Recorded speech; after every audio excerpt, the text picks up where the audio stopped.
I remember that letter like it was yesterday. It came creased and prim, sitting in my mailbox inside a glossy HOA envelope that practically shouted, "We're in charge." The font was stiff. The tone had that syrupy, passive-aggressive bite you only see on church bulletin boards and overdue notices, and the message was simple enough to make me chuckle. According to them, I was in violation of something called Covenant Rule 14.2 about visible auxiliary structures. Failure to comply could mean daily fines and formal enforcement action. I actually laughed, stood right there next to my hydrangeas and let out a real belly laugh, because for 8 months I'd been fixing up the detached workshop on the side of my property. It wasn't some junkyard lean-to. It wasn't a rusty shipping container. I'd put sweat, savings, and a little pride into it, pulled permits, hired a licensed electrician for the finishing touches, and painted the trim to match the house. The door swung smooth. The lights were bright, and the place smelled like cedar and a life well lived. Before I dig in, if stories like this speak to you, if you've ever had an HOA Karen try to run roughshod over your common sense, do me a favor. Tap like, hit subscribe, and ring that little bell. It helps more folks our age find this channel, and it tells the busybodies we still know how to stand our ground. All right, here's what really went down. I took their letter inside, smoothed it on the kitchen table, and set my reading glasses on my nose. I read it slow, top to bottom, just to be sure I wasn't missing some trick. Then I pulled out the binder I got when I bought the house. The original property packet with all the covenants and recorded rules from back when the neighborhood was new and the trees were still skinny. I'm the kind of guy who keeps things labeled in a drawer. And what do you know? No Rule 14.2 in the book. Not a whisper. I read twice. I read a third time, rubbed my eyes, and read again. The updated guidelines the letter kept referring to weren't the same as the covenants I'd signed. Not by a long shot. The next morning, I walked into the HOA office, that small stucco building with the 2 flags out front and the big potted plant that always looks overwatered and unhappy. The receptionist had the tight smile of a person who likes saying no. I asked for a copy of the current rules and the revisions. She told me to file a formal request online and wait for board review. I've seen that move 1,000 times. 30 years in municipal infrastructure will teach you the slow dance of bureaucracy, how they'll make you circle the building 3 times before they ever open the door. I kept my voice even and asked again. She slid a post-it toward me with a website address and a phone number and went back to typing like I'd ceased to exist. I wasn't born yesterday, and I've made it through worse than a front desk frown. So I went home and wrote a clear, polite response. I requested a hearing with their architectural review committee, included time-stamped photos, copies of the signed permits, and the receipts from my contractor. I hand-delivered that packet back to the same desk and asked for a timestamp on a receipt. She rolled her eyes, but she stamped it. I left feeling steady. Not cocky, just steady, like a man who knows which way is north. Less than 48 hours later, on a breezy Thursday afternoon, I pulled into the driveway and noticed the porch light was dead. The garage door opener didn't respond. When I stepped inside, the house felt hollow. No soft hum from the fridge, no whisper from the ceiling fan, not even the tiny purr you get from those little night lights along the hallway. It was like someone had scooped the sound out of my home with a ladle. I checked the breaker panel, then walked out to the meter. There was a sticker slapped on it. Disconnected. Enforcement action. My stomach dropped like a stone into a pond. I've seen a lot in life. I've had bosses yell, contractors fail, pipes burst, and bureaucrats bluff. But standing there in my own yard reading a sticker that said the HOA cut my power to enforce rules, I felt a cold I hadn't felt in years. Not from the weather, from the memory of what it's like when people in suits decide you're too small to fight. I took a breath, steady and slow. Then I walked to the detached shed out back where I keep my backup generator. I opened the side panel and went still. The generator was gone. The bolts were ripped right out of the platform like someone had yanked a tooth. The cables were cut clean with shears and tossed in a messy pile. There was an oil stain on the concrete pad where the unit had sat for years. That wasn't aesthetic compliance. That wasn't a friendly reminder. That was a hit. I checked my cameras. 3 of the exterior ones were dead, cables snipped. But the high mount on the rear awning missed the trim crew by inches and kept working. I scrubbed through footage until I found it, just after midnight. 2 figures in those bright HOA vests, walking like they owned my yard. One of them had bolt cutters. The other carried a clipboard. They moved with the confidence of people who expect to get their way. They took the generator. They cut my line. They didn't care who saw. I slept in an old recliner that night with a lantern on the end table and my old dog, Duke, at my feet. He's a shepherd mix with a gray muzzle and a heart twice the size of his head. He kept glancing up at me like he knew something wasn't right. I heated water on a camp stove for tea and tried not to let my mind run wild with what-ifs. Medication in the fridge? Thankfully, none right now. Meat in the freezer? Some. I packed it into a cooler with ice. I thought about neighbors older than me, folks on oxygen, folks with insulin, folks who'd be scared to open their front door in the dark. And that's when the anger stopped being hot and turned into something cold and steady. The next morning, I drove to see my friend Dennis. He's retired from the utility, but still carries the whole grid in his head like a map you can unfold with a question. When I told him what happened, his face went tight. "They cut your residential feed without a utility ticket?" he asked, already reaching for the phone. "And they took your generator?" I nodded. He pressed his lips together. "That's not a covenant issue. That's criminal tampering." He filed an internal notice and gave me the inspection order number, then told me to swing by City Hall for the original infrastructure agreement. At City Hall, the deputy clerk, sweet woman named Cheryl, who's been there since the Reagan years, found the dusty file fast. She knew me from back when I still wore a city badge and a tie. She copied everything I asked for and even stapled a cover sheet so I wouldn't lose track. And there it was, in black and white. The whole neighborhood sat on a legacy loop that never got switched over when the big line went through the next district. The feed still ran off a substation on Maple Ridge, one I'd bought years ago through my little company, Ridgeview Systems LLC, back when the utility was offloading old assets nobody wanted. I bought it because I'm weird like that. I like things that hum and click and require respect. I wanted to keep it safe, keep it maintained, keep it from turning into some forgotten relic that would fail on a stormy night and leave 100 porches in the dark. That afternoon, I sat at my kitchen table and read through the legacy contract, the permits, the deed, and the city's sign-offs. I checked the inspection logs I keep. Everything was in order. I called the city clerk and the utility and filed a preventive maintenance notice for the substation. I did it by the book. Times, dates, affected zones, the whole 9 yards. Then I set my alarm for early morning. At 6 sharp the next day, zones A through C went dark, on schedule, logged, and perfectly legal. Not petty, not revenge, maintenance, necessary. And yes, that included the big 2-story with the loudest voice in the HOA choir. That would be her, our very own HOA Karen.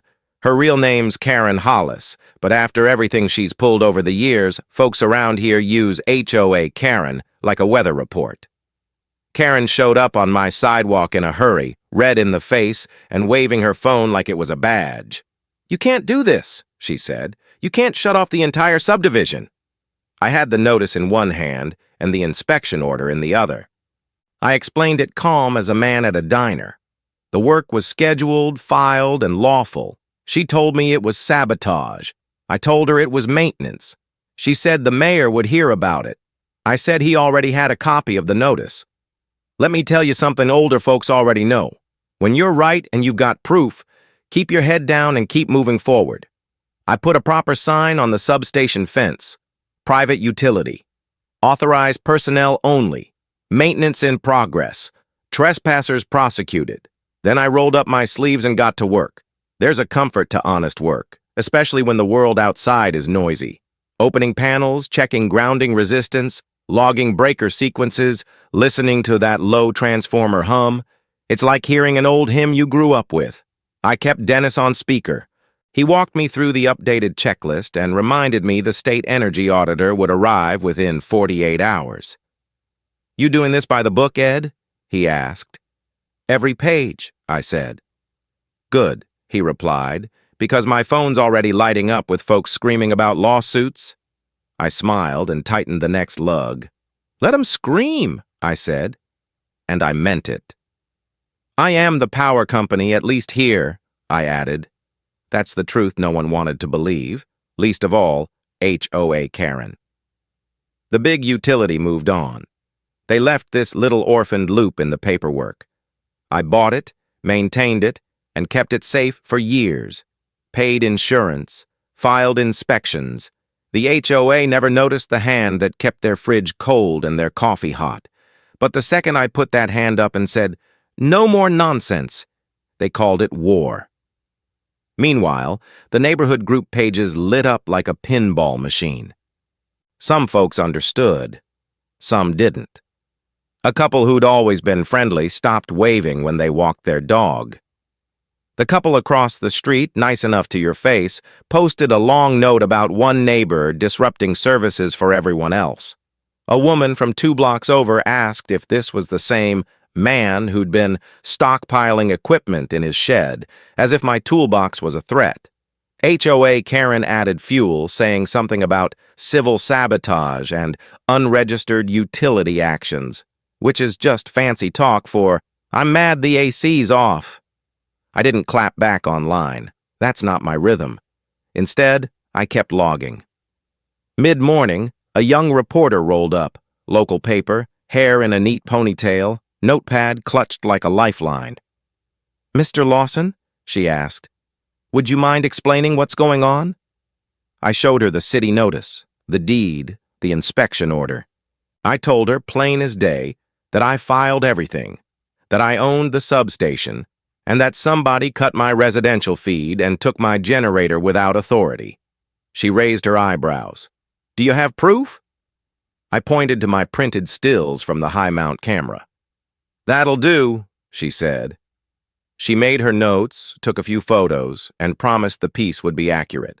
She asked for comment from the HOA. I gave her Karen's official email. Lord knows I wanted that exchange on the record. By lunchtime, my phone rang with an email notification from a law office, some lawyer the HOA keeps on retainer. The letter accused me of abusing control over critical infrastructure and harassing residents. I replied with the documents, CC'd the city, the utility, and, respectfully, the press. "See, friends, the way to handle bullies in 2025 is the same as it was in 1975. You keep your paperwork tight and you keep the light on them. They thrive in the dark. They shrivel in daylight. The very next day, the state inspector arrived. His name's Alan Beck, sturdy guy in his late 50s with a clipboard and a face like granite. I've known his type my whole career, allergic to spin, married to the code. He checked my logbook, asked a dozen steady questions, and then walked every inch of the substation with the same care a farmer gives his tractor. Thermal scan, panel covers off, looked for corrosion, checked the relays, traced the lines. He didn't say much. Made notes in blocky handwriting, grunted once or twice when something pleased him or irked him. Around that time, a black SUV slid into a spot near the HOA clubhouse. Out stepped HOA Karen in a sharp blazer and her husband, Roger, carrying a folder like it was a life jacket. They stayed at the property line, watching, waiting. When the inspector finished, he steamed straight across to where Karen was standing.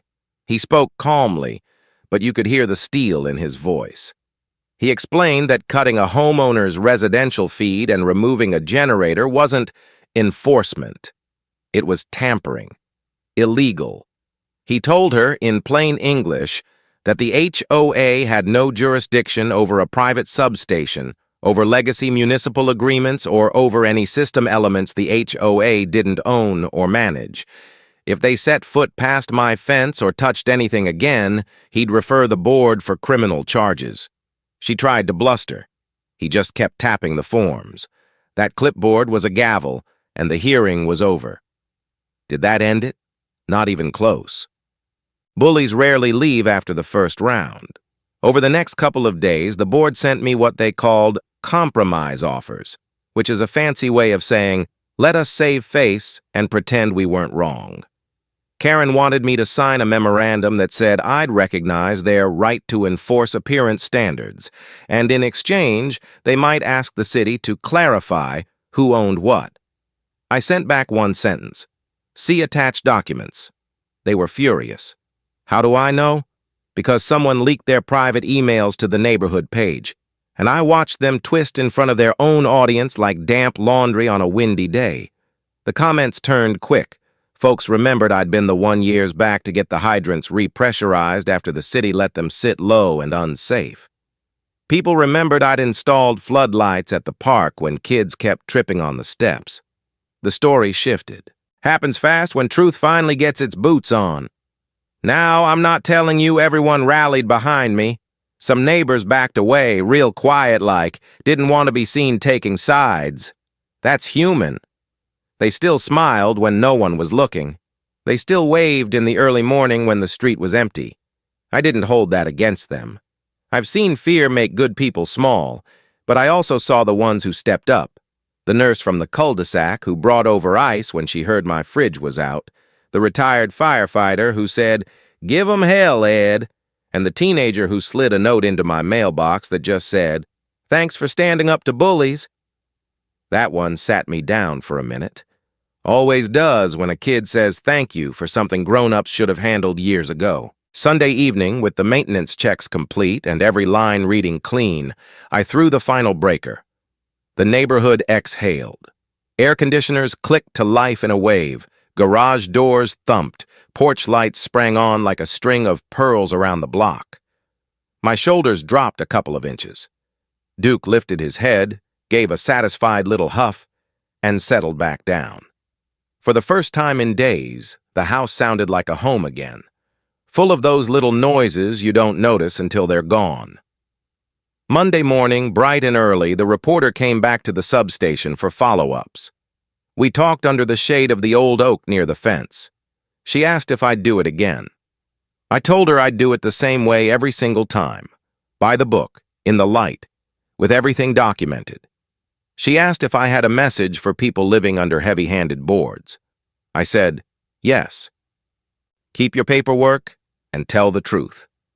Don't let fear make you small. She asked me what I thought about the word power. I told her the truth I've learned. Power isn't loud. Real power is quiet and steady. It keeps the freezer cold and the night lights glowing. It doesn't need to be seen. It needs to be respected. Right on cue, HOA Karen showed up again, lipstick perfect, blazer crisp, and a smile that didn't reach her eyes. She flanked herself with two board members like they were Secret Service. I'd like to make a formal statement, she told the reporter, looking past me like I was a lamppost. She gave a speech about community standards and one man disrupting the many, and I let her talk. It's the easiest way to show folks who's who, just let them talk. When she finished, the reporter turned to me. Anything to add? I held up the inspector's preliminary note, the maintenance log, the city approvals, and the deed. Only that this work was required, scheduled, and lawful, I said, and only that someone cut my residential feed and removed my generator before any of this. Karen went red again. The camera caught it all. That clip did more than my words ever could. While all that played out in the daylight, the quiet pressure kept building where it matters most, in the paperwork. The inspector's report started moving through the right channels. The city attorney got a copy. The utility had it already. The county heard about it. Folks with real authority and real accountability began to look at what the HOA had been doing, not just to me, but to others. Things people whispered about at barbecues started getting ink. The couple who had to dig up their native plants because they clashed with approved landscaping, the single mom whose kid's basketball hoop disappeared when she was at work, the elderly vet who got cited for a flagpole that stood 6 inches taller than the rule book allowed. When a story breaks open, everything that's been hidden scurries into the light. By midweek, the first shoe dropped. The treasurer, Karen's husband, resigned with a short, stiff note about family focus. Then one of the directors followed, citing stress. The secretary quit by voicemail. I didn't gloat, not my style. But I did sit on the porch with Duke and a glass of iced tea and feel something in my chest unclench. It wasn't joy. It was relief, the kind that comes when nonsense stops pretending to be important. That's when the HOA sent a settlement proposal, which was just an apology wearing a trench coat. They wanted me to sign confidentiality and say nothing more, promise not to disparage the board, and in exchange they'd acknowledge my ownership of the substation and work toward better communication. I printed it, took a red pen and wrote one word across the top. No. Then I added a smiley face, which is petty, I know, but I'm old enough to enjoy a little flourish. I won't bore you with every legal letter and every tense phone call that followed. I'll tell you what matters. The state report landed with a thud. It laid out the violations in simple language you didn't need a law degree to understand. Unauthorized utility tampering, trespass, removal of private property, and attempted exercise of control over infrastructure outside the HOA's authority. It recommended referral for review by the city attorney. It required the HOA to adopt a training plan and to sign a memorandum acknowledging they had no jurisdiction over utilities or privately owned systems not deeded to them. That paper was a bucket of cold water on a hot temper. The special election that followed looked more like a church potluck than a war. People brought cookies. Someone's grandson set up folding chairs. You could feel the neighborhood shifting, loosening, remembering itself. A nurse named Laya, quiet, competent, the kind of person you'd trust with your spare key, stood up and said she wasn't interested in being queen, just in being clear. A young dad with paint on his hands said he wanted rules you could read and understand without a lawyer. An older gentleman, 82 if he's a day, walked up slow and told a story about his late wife planting roses and some lady with a clipboard telling her the shades weren't harmonious. He choked up a little, and half the room did too. Then we voted. The new board won by a mile. A week later, Laya came to my porch with a folder and a gentle smile. No entourage, no cameras, no spin. "Mr. Lawson," she said, "I'd like to get this right." Inside the folder was a draft agreement the city had reviewed and the state had blessed. It recognized Ridgeview Systems LLC as the private grid provider for our legacy loop. It laid out access for emergencies, maintenance timelines, and, most importantly, strict boundaries no future HOA board could cross. It said, in words that made my shoulders relax, that the HOA had no authority to cut feeds, remove equipment, or interfere with privately owned infrastructure. It was plain. It was professional. It was binding. I signed. We all did. I hung a small plaque on the substation gate. Nothing flashy, just a brass square that reads, "Maintained with integrity, for a community that chooses respect over control." Duke wagged his tail like he knew we'd built something better than a fence. We built a boundary between folks who like telling you how to live and the rest of us who prefer to mind our own business and be good neighbors. Now, some of you will ask, "Ed, what happened to HOA Karen?" I'll tell you straight. She stopped showing up. I heard she got a lawyer. I heard the board's insurance had a hard conversation with the old guard. I heard the mayor politely declined to be in her photos for a while. I don't wish her harm. I wish her humility. Maybe in time she'll get it. Maybe not. Either way, I don't have to wake up wondering if some clipboard warrior is going to tell me what color my back door can be, and neither do my neighbors. There were costs, of course. There always are. I replaced the generator, upgraded the cameras, and added motion lights that would make a goose blush. The spoiled food bothered me less than the thought that somebody, somewhere, decided my home wasn't mine if it inconvenienced their sense of control. That's the heart of this whole thing, isn't it? Not paint shades or trailer visibility or compost bins. It's ownership, it's dignity, it's the right to live quietly without someone turning your light switch into a leash. A couple weeks after everything settled, the teenager who'd written me that note stopped by with his mom. He's taller than me by an inch and can't grow a beard to save his life. He told me he was thinking about studying electrical work at the vocational school. He asked if he could see the substation. I walked him through it, taught him to listen for the hum, respect the clearance, double-check the locks, and write everything down like a detective who cares. His mom smiled like she was watching hope take root. That felt better than any headline. The best part, though, was smaller. It was the morning I heard screen doors opening and the soft rhythm of people returning to normal. An elderly couple strolled at sunrise like they always did. A little boy pedaled his bike, trailing his father in lazy circles. Someone down the street put on oldies, and the song drifted under the oaks. The lawn guy waved, the mail lady honked.